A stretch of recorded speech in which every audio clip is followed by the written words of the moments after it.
ఈ తుమ్మ చెట్టు ఒకవేళ ఇంటి దగ్గర మొలిచినా దాన్ని నరికి పడేస్తారు. ఊర్లో మీరు ఎక్కడైనా చూడండి, తుమ్మ చెట్టు ఎక్కడ ఉండదు. ఎందుకంటే అదంతా ముళ్ళుతో ఉంటది.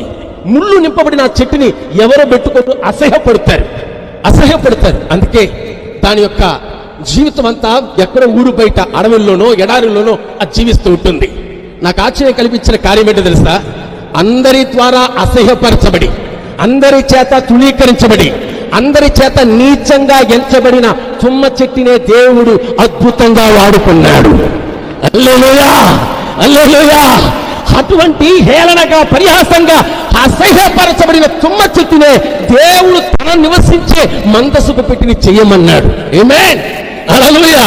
ఈరోజు నా ప్రియ సహోదరి సహోదరుడా, నీ జీవితం ఇప్పుడు ఎలా ఉందో నాకు తెలియదు. ఒకవేళ అందరి చూపులను ఒక అసహ్యంగా ఉండవచ్చు, అందరి చూపులో ఒక పరిహాసకరమైన జీవితాన్ని జీవిస్తూ ఉండవచ్చు, అందరి చేత నీ జీవితం ధృవీకరింపబడి ఉండవచ్చు. నిన్ను హేళనపరుస్తూ అసలు నీ ముఖం చూడడమే మాకు దరిద్రం అని చెప్పే నీ జీవితం ఒకవేళ కుంగిపోయి, ఒకవేళ నువ్వు కూర్చుని ఉన్నావేమో, నీకొక శుభవార్త చెబుతున్నాను. ఇలాంటి హేళనగా, అసహ్యంగా ధృవీకరించబడిన నీ జీవితానికి ఒక మహిమ కలిగిన విలువనివ్వబోతున్నాడు, ఘనతనివ్వబోతున్నాడు. ఆమేన్, హల్లెలూయా, హల్లెలూయా.